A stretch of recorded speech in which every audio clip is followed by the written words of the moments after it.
시대는 어떤 것입니까? 계속해서 바뀌죠. 그러나 신앙은 우리가 계속 지켜나가야 하고 유지해야 할 것입니다. 그래서 이 둘 간의 간격을 맞춰 나간다는 것이 참 어려워요. 시대에 관심을 갖다 보면 신앙을 잃을 수 있고, 신앙에 관심을 너무 갖다 보면 시대를 몰라서 너무 바보 소리를 듣는 것 같고, 그래서 적절히 맞춰 나가야 되는데 그 선이 어디일까라고 하는 그런 마음이 우리에게 들 겁니다. 그렇지만 신앙은 여전히 신앙이고요, 시대는 시대입니다. 여기 앉아 계신 우리 어르신들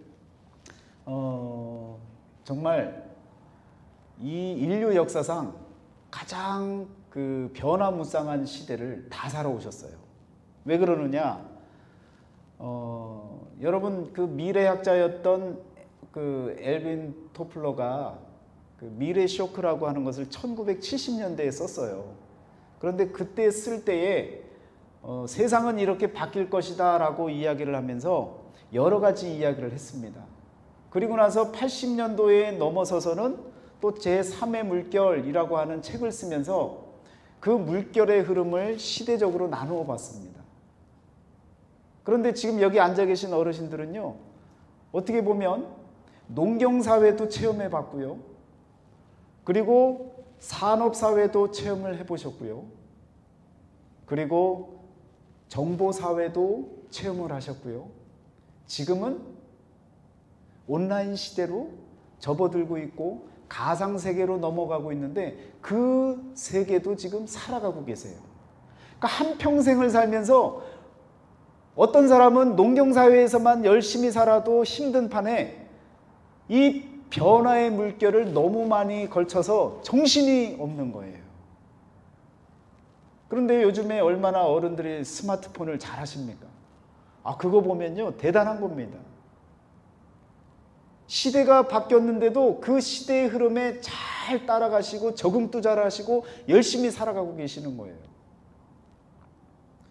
그런데 여러분, 농경사회 때나 또는 산업사회, 정보사회, 지금은 뭐 온라인 사회라고 이야기를 하지만 그 모든 사회 가운데 우리에게 공통적으로 주어졌던 그 신앙, 예수 그리스도를 통한 하나님의 구원 역사는 시대가 바뀌어도 변하지 아니하고 동일하게 이루어지고 있다라는 사실입니다.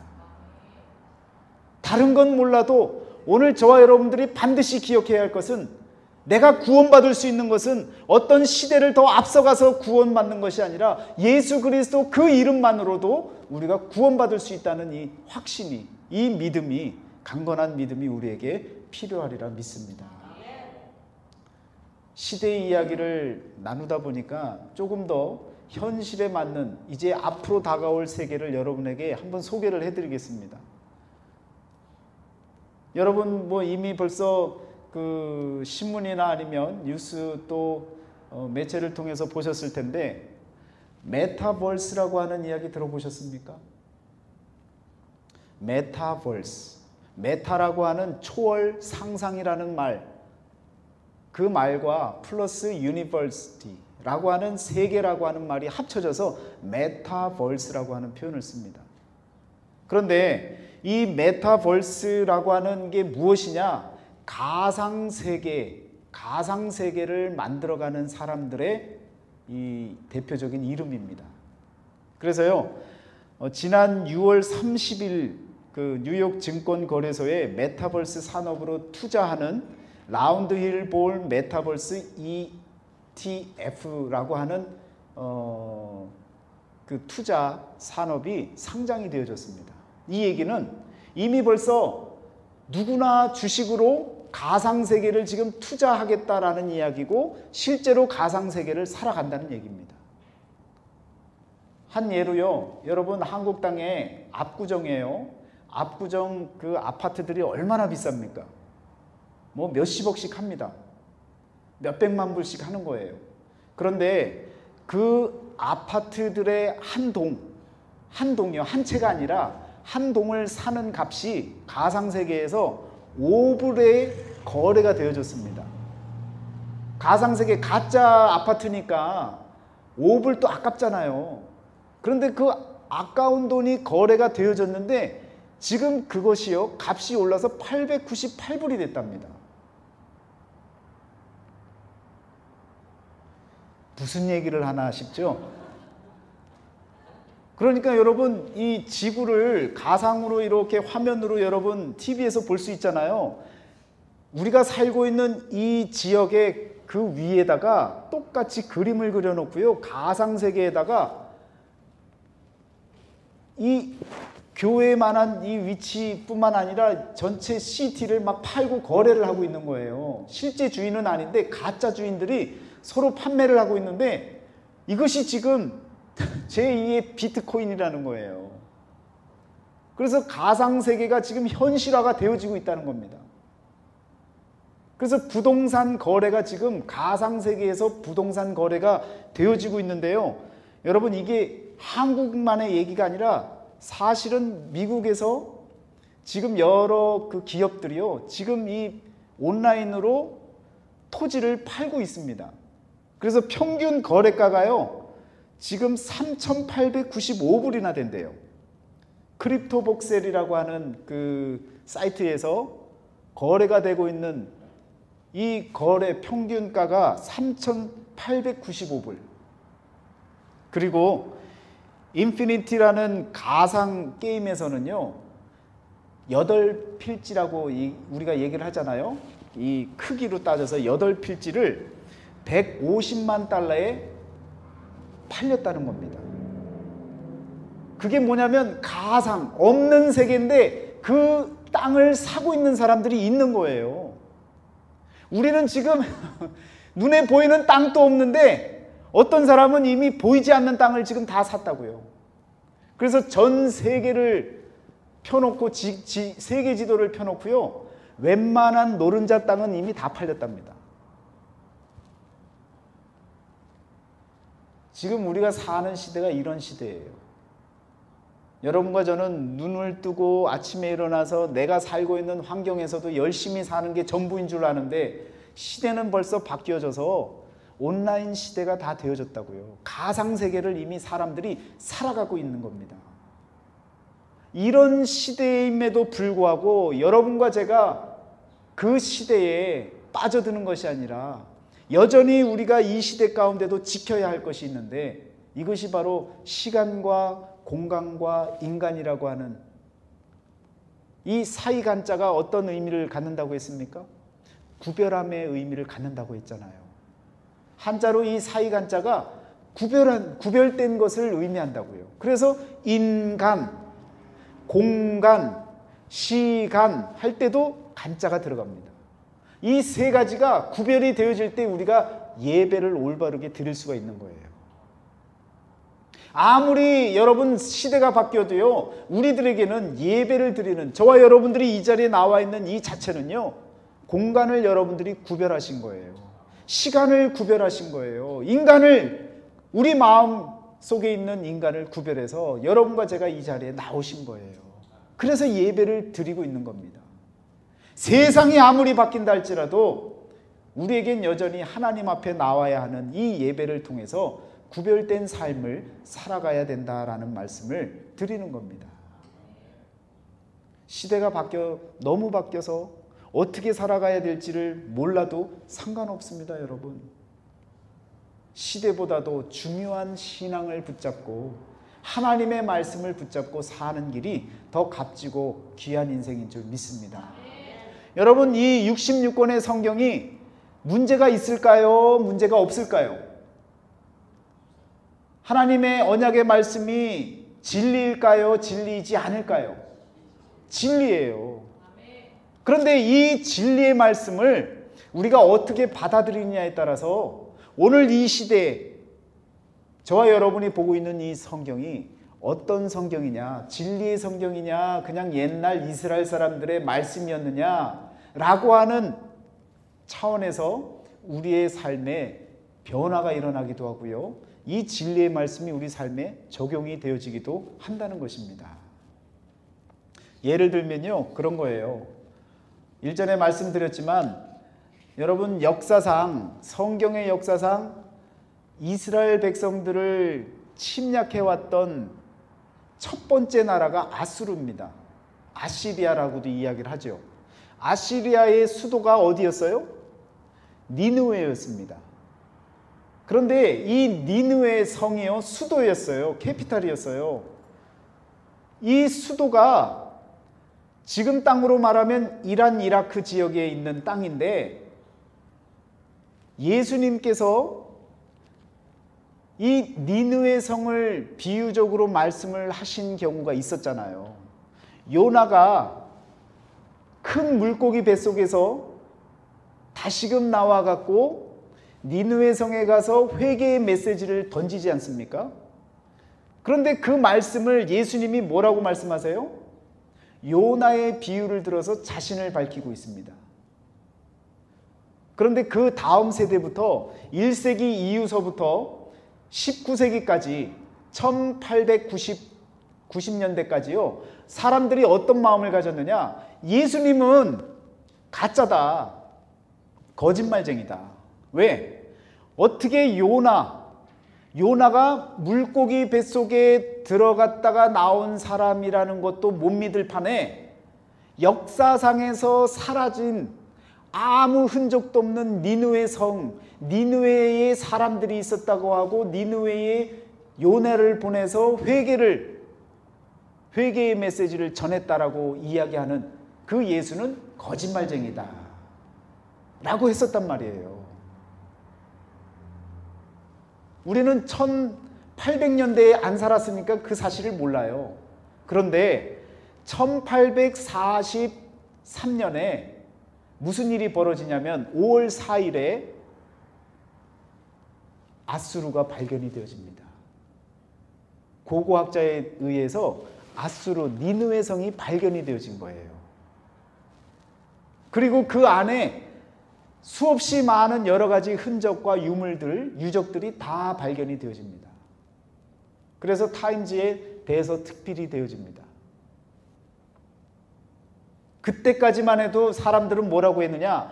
과학주의, 역사주의, 이성주의, 합리주의, 이러한 계몽사상으로 인해서 증거가 없는 것은 믿을 것이 안 된다라고 얘기했던 사람들에게 하나님의 말씀이, 예수님께서 선포하셨던 그 말씀들이 거짓말이 아니라는 사실을 확인시켜주는 계기가 되어졌다는 거예요.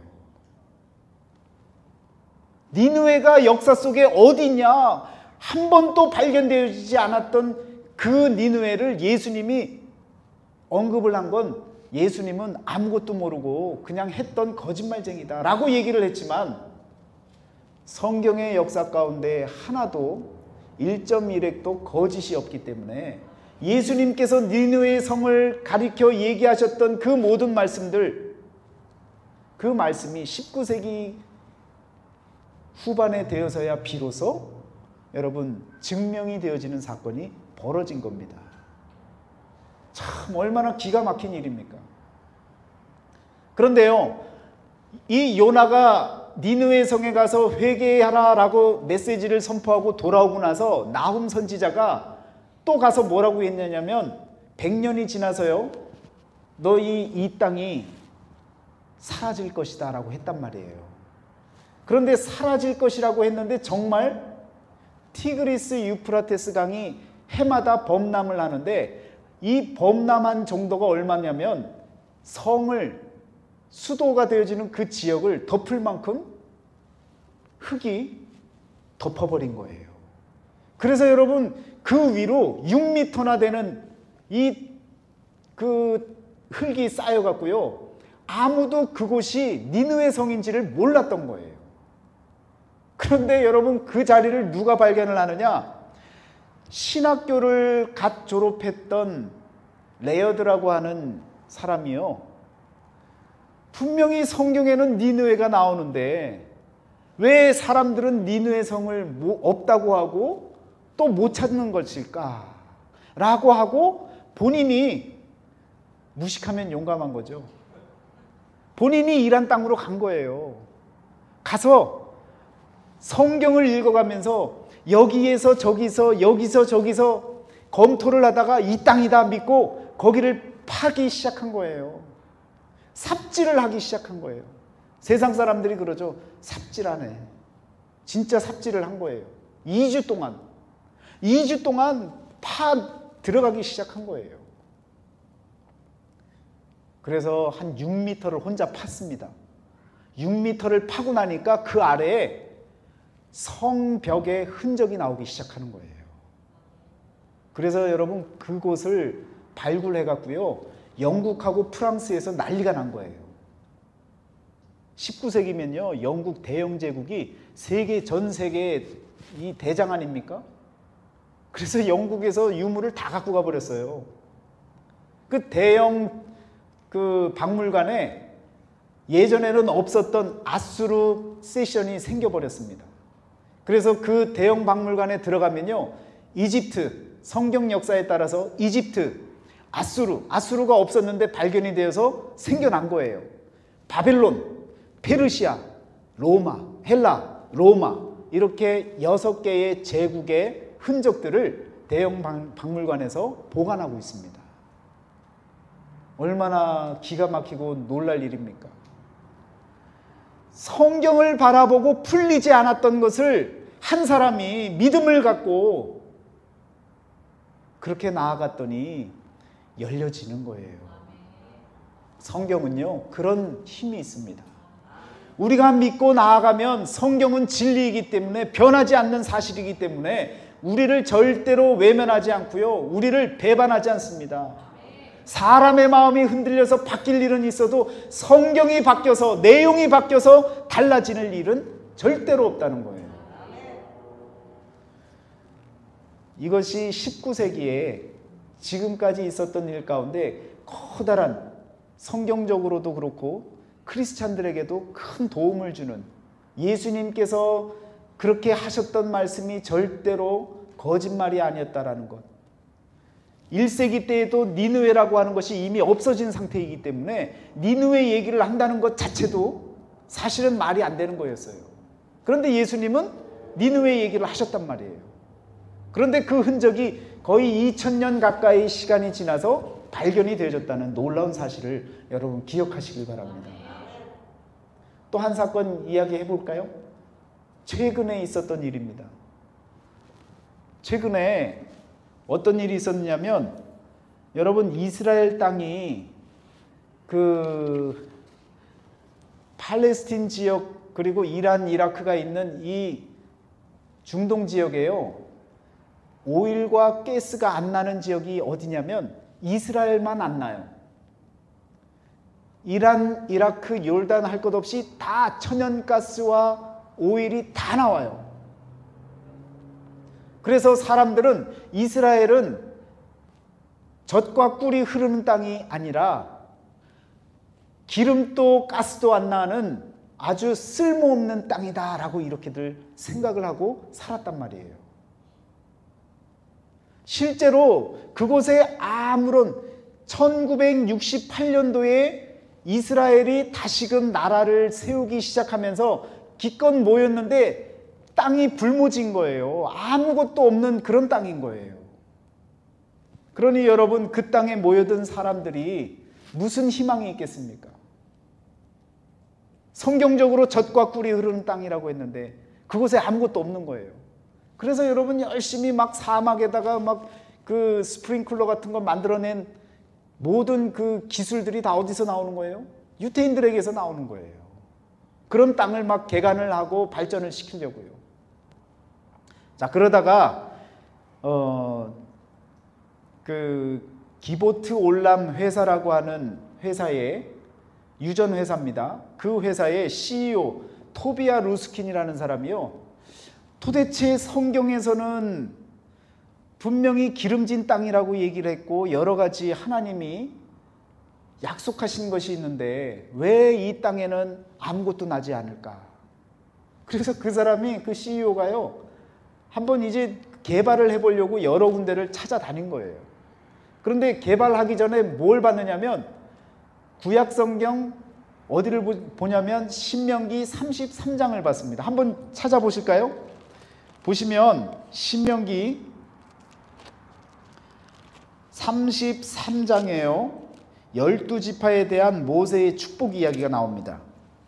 그런데 그 가운데 33장 19절을 보세요. 그들이 백성들을 불러 산에 이르게 하고 거기에서 의로운 제사를 드릴 것이며 바다에 풍부한 것과 모래에 감추어진 보배를 흡수하리로다. 자, 수불론에 대해서 바다에 풍부한 것과 모래에 감추인 보배를 흡수하리로다. 이 말씀에 꽂힌 거예요. 그럼 분명히 이스라엘 앞바다에 뭔가 있겠다. 그런 생각을 했어요. 우리가 생각해도 우습지 않습니까? 그런데 그런 생각을 했단 말이에요. 그리고 나서 24절을 또 보세요. 24절을 보니까 아셀에 대하여는 일러스되 아셀은 아들 중에 더 복을 받으며 그의 형제에게 기쁨이 되며 그의 발이 기름에 잠길지로다. 아셀 지파와 수불론 지파 위치를 보니까 이스라엘의 바닷가에 지중해 지역에 인근한 지역에 아셀과 스불론이 있는 거예요. 그러니까 이 말씀이 맞을 것 같은 거예요. 그래서 그 믿음을 갖고 이스라엘 그 해변 지역에요, 지중해 지역에 유전을 개발합니다. 여러 탐지기를 통해서 탐지하기 시작해요. 그래서 발견을 했을까요? 안 했을까요? 해버립니다. 발견을 하는데 2004년 5월 4일 날 유전을 발견을 합니다. 그런데 어마어마한 거대 유전을 발견을 하게 되는데 10억 배럴 매장량이래요. 이 량이 발견이 되어지고 2019년서부터 본격적으로 지금 유전을 통해서 나오는 걸 갖고 이제는 기름 독립국이 되어버렸습니다. 그전에는요, 이스라엘이 유전이 하나도 없고 기름이 하나도 없어서 우리처럼요, 이란이나 이라크에다가 이렇게 원유를 우리는 사고 있잖아요, 한국 땅은. 그런데 이스라엘은 이란, 이라크가 관계가 안 좋잖아요. 그래서 저 멀리 돌아서 콜롬비아나 아니면 멕시코에서 유전 그 휘발유를 사다가 썼던 거예요. 그러니까 얼마나 힘들었습니까? 그런데 10억 배럴이 넘는 이 매장량이 나타난 거예요. 2019년서부터 지금 그걸 사용을 하고 있다는 겁니다. 이 유전이 터지고 나니까 미국에 있던 노블 회사가 관심이 생겨갖고요, 그 지역에 가서 더 탐사를 했습니다. 그랬더니 아셀 스불론 지파 인근 지역에서 천연가스가 또 나오는 거예요.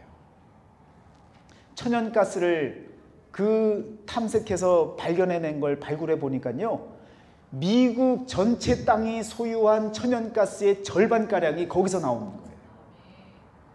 그리고 유전을 계속 개발하다 보니까 그 개발된 내용이 얼만큼이냐? 여러분, 가장 많은 그 보유 국가가 어느 나라인 줄 아세요? 사우디아라비아가 2,600억 배럴 유전을 갖고 있습니다. 그런데 그거 다음으로 이스라엘이 가장 많은 유전을 소유하게 된 거예요. 얼마나 기가 막힌 일입니까? 루스킨이라고 하는 그 사람이 신명기 말씀을 보고 하나님 말씀은 절대로 틀린 것이 없는데 이 말씀에 보니까 기름에 넘쳐나고 바다의 보배가 또 넘쳐나는 그런 일들이 분명히 있을 텐데 라고 믿음을 갖고 나아갔더니 놀라운 유전과 천연가스. 그래서 여러분, 그 이스라엘과 이 중동 지역 관계가 얼마나 안 좋습니까? 이스라엘을 자꾸 내몰려 그러잖아요. 가장 큰 이유가 뭔 줄 아세요? 그 유전과 천연가스 때문에 그런 거예요. 종교적인 것은요, 둘째치고 그걸 가지기 위해서라도 이스라엘을 팔레스틴 지역에서 너희 땅 아니다, 우리 땅이다 라고 이야기하려고 하는 그 근거가 뭐냐면 더 심각해진 이유가 바로 이 유전 때문인 겁니다. 우리나라는 이 유전 때문에, 오일 파워 때문에 어떻게 합니까? 이란에다가 그 70년대에 뭘 합니까? 이란에 가서 말에 귀를 기울이고 그들의 문화를 막 받아주기 시작했잖아요. 그래서 서울 한복판에 강남에 무슨 길이 터졌어요? 테헤란로가 생기지 않았습니까? 테헤란로가 이란의 도시 이름이에요. 그리고 수교하는 마음으로 그 이란 땅에는 무슨 이름이 가 있어요? 서울로라고 하는 그 길 이름이 하나 나 있습니다. 그러면서 한국 땅이 그 유전 때문에 뭘 받아들이는 거예요? 이슬람 문화를 많이 받아들였어요. 지금 이슬람 문화가요, 한국에 막 꽃을 피울 정도입니다. 많은 사람들이 이슬람으로 빠져들고 있습니다. 왜 이런 말씀을 드리느냐? 시대를 살아가면서 필요한 여러 가지가 있어요. 그렇지만 본질적으로 우리가 지켜야 할 것은 지켜나가야 된다는 겁니다. 우리 대한민국이 이제는 하나님께서 선교 국가로 만들고 많은 이들을 통해 기도하는 그러한 하나님의 백성들로 만들었는데, 오일이라고 하는, 가스라고 하는 것 때문에 본질을 망각해버리고 비본질적인 것에 서로 손을 잡고 그리고 여러 가지 혼합 종교들을 만들어 나가는 그런 모습이 있어서는 안 된다는 겁니다. 오늘 저와 여러분들이 읽은 본문 말씀 두 군데를 보시면요, 한 군데는 절대로 바뀌지 않을 사실을 본문으로 했습니다. 그래서 25절 말씀에 다윗이 이르기를 이스라엘 하나님 여호와께서 평강을 그의 백성에게 주시고 예루살렘에 영원히 거하시나니 레위 사람이 다시는 성막과 그 가운데서 쓰는 모든 기구를 맬 필요가 없다 한지라. 하나님께서 주신 언약의 말씀을, 이 본문의 말씀은 그대로 지켜질 본질적인 말씀인 거예요. 변함이 없는 진리의 말씀인 거예요. 평강을 그의 백성에게 주신다고 하셨습니다. 그리고 예루살렘에 영원히 그 평강이 거하신다고 하셨어요. 누구에 대한 얘기입니까? 예수 그리스도에 대한 얘기예요. 예수님이 십자가에서 죽으시고 부활하시고 난 후에 사람들을 만났을 때 뭐라고 얘기하셨어요? 평강을 너희에게 주노라. 너희에게 평강이 있을지어다. 예수님께서 부활하기 전에는요, 왕의 왕이 되시기 이전에는요, 그런 평강을 소개하지 않았습니다. 그렇지만 왕의 왕이 되신, 만왕의 왕이 되신 예수께서는요, 드디어 평강을 주십니다. 왜? 평강의 왕이 되어지셨기 때문에. 성경에 나오는 이 다윗을 통한 하나님의 언약의 말씀은요, 예수 그리스도를 가리키는 말씀이었다고요. 이 진리의 말씀은요, 변함이 없는 것입니다. 그를 통해서 예루살렘에 영원히 거하시나니. 그래서 그분이 마지막 때에 어디에서 오세요? 새 예루살렘을, 그 모습으로, 그 성전의 모습으로 우리에게 오신다고 말씀하고 계시는 겁니다. 구약에 있었던 하나님의 언약의 말씀이나 신약에서 예수님이 하신 말씀이나 계시록에서 이야기하는 앞으로의 일어날 이야기를, 모든 이야기를 다 통틀어서 똑같이 변함이 없는 진리의 말씀, 하나님의 언약의 말씀인 줄 믿습니다. 우리가 사는 이 시대에 하나님의 언약의 말씀은요, 계속 유효하고 있는 거예요. 하나님께서 우리에게 기업을 주시겠다고 하신 그 약속도 마지막 때에 똑같이 지켜질 언약의 말씀이라는 것입니다. 아무리 시대가 요동치고 변화한다 할지라도 그 속을 관통해서 지나가는 언약의 말씀만은 저와 여러분들이 믿고 지키고 따라 나가야 된다는 것입니다. 두 번째 본문의 말씀은 뭐예요? 그런 하나님의 언약, 진리의 말씀이 주어졌는데 상황과 형편은 다 달라질 수 있는 거예요. 그래서 24장 5절 말씀에 보니까 여러분, 그 제사장 직분들을 맡은 사람들을 어떻게 합니까? 선별을 할 때, 뽑을 때 어떻게 뽑아요? 제비를 뽑습니다. 이때 당시의 사회의 모습은 어떤 사회냐? 재정일치의 사회예요. 제사장과 나라의 모든 일들이 하나로 돌아가는 그런 때라고요. 그런데 잘 보세요. 제비를 뽑아서는 많은 사람들이 그 제비를 뽑는 것에 의해서 얼마나 많이 안타까워할 사람들이 있습니까? 권력을 쥐었던 사람들은 당연히 자신들이 가져야 될 것들인데 그것을 제비를 뽑는다고 하면 얼마나 아쉽겠어요. 그런데 하나님은요, 그 옛날 다윗 시대에도요, 지금으로부터 3000년 전에서부터 사람의 인권을 존중해주고 차등이 없이 차별이 없이 공평하게 사회를 꾸려갈 수 있는 그런 길을 보여주신 거예요. 지금 얼마나 많은 사람들이 인권을 얘기합니까? 그런데 하나님께서 다윗을 통해서 이와 같이 제사장들을 선별하고 뽑을 때에도 차등이 없이 차별이 없이 제비를 뽑아서 사람들을 등용시키는, 어느 누구에게나 공평하게 할 수 있는 그런 길을 열어줬다는 거예요.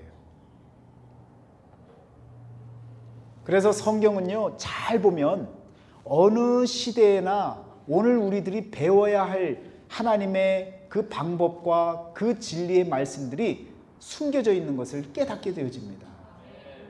인권 얘기를 하는데 이미 하나님은요, 사람을 존중해 주신 하나님이에요. 그러면 이 모든 것을 통해서 우리가 깨달아야 할 것은 무엇이냐?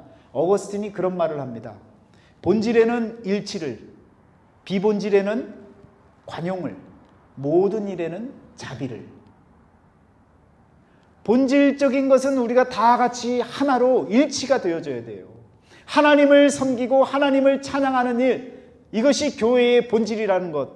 그래서 우리가 모이면 친교하는 것, 사람들 간에 같이 교제하는 것, 이것보다도 본질적인 하나님을 향한 이 방향은 변함없이 우리 모두가 다 일치해야 되는 거예요. 그리고 나서 교회적으로 일어나는 여러 가지 일들, 선교하는 방법, 친교하는 방법, 또 함께 교제하는 방법, 같이 성경 공부하는 여러 가지 방법들, 이런 것들은 다양하게 서로 관용으로 함께 서로를 존중해 주는 마음으로 나눌 수 있는 그런 마음의 여유가 우리에게 필요하다는 겁니다. 모든 일에는 정말 자비의 마음으로, 체러티의 마음으로 그냥 함께 나눌 수 있는 그런 심정으로 나아가야 된다는 거예요. 여러분, 어느 시대가 되어졌든 이 사실, 이 진리는 바뀌지 말아야 됩니다. 가정도 마찬가지예요. 가정이라고 하는 것을 이루어 나가는데 본질적인 가정의 의미를 잃어버리면요, 안 되는 거예요. 비본질적인 것은요, 조금 서로 양보해도 되는 거예요. 저희 집사람은요, 맨날 화장지를 아래에서 이렇게 당기게 자꾸 꼽아요. 저는 위에서 당기게 꼽는데, 그럼 서로를 보면 무슨 마음을 가져요? 왜 자꾸 이럴까 그래요, 서로. 그런데 이것이 가정적으로 본질적인 거예요? 아니잖아요. 그럼 어떻게 봐야 돼요? 아, 이거 다 떨어졌을 때 집사람이 와서 먼저 이렇게 수고를 했구나 라고 하는 마음으로 보면 되는 거죠. 그런데 그걸 갖고 그냥 이리 와봐, 왜 이걸 이따위로 이렇게 자꾸 꼽아 놓는 거야? 이러면 가정의 본질을 깨트리는 거예요. 직장도 마찬가지고요, 사업장도 마찬가지고요, 모든 것에 본질이 있습니다. 가장 중요한 본질은요, 저와 여러분들이 지켜가는 거예요. 그리고 비본질적인 것들은요, 양보하고 관용으로 서로 이해하고 넘어가면 되는 거예요. 그런데 그냥 성격대로 그렇게 움직일 때가 많잖아요. 그냥 각도 삐뚤어지면 어떻게 됩니까? 이걸 왜 이따위로 이렇게 놨냐고 막 그냥.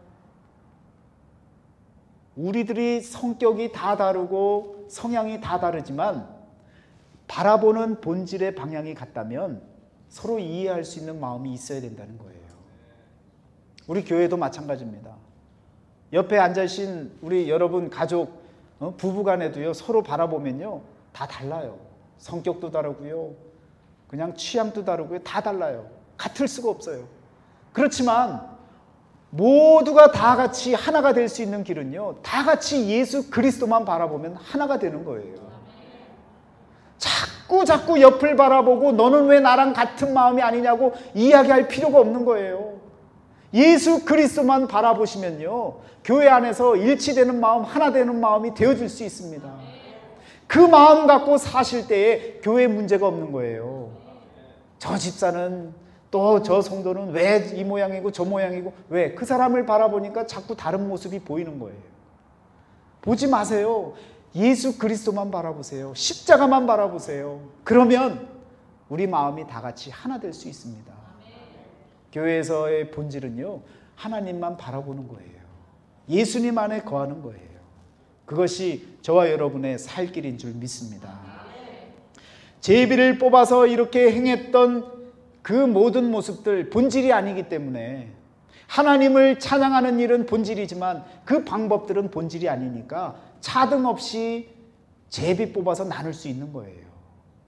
우리 교회가 더 성장해서 많은 인원들이 모이고 또 그냥 부흥을 해갖고 뭐 수천 명이 모였다고 하면 그때는 사람들을 뽑아야 될 거예요. 일하는 사람을 뽑아야 될 거예요.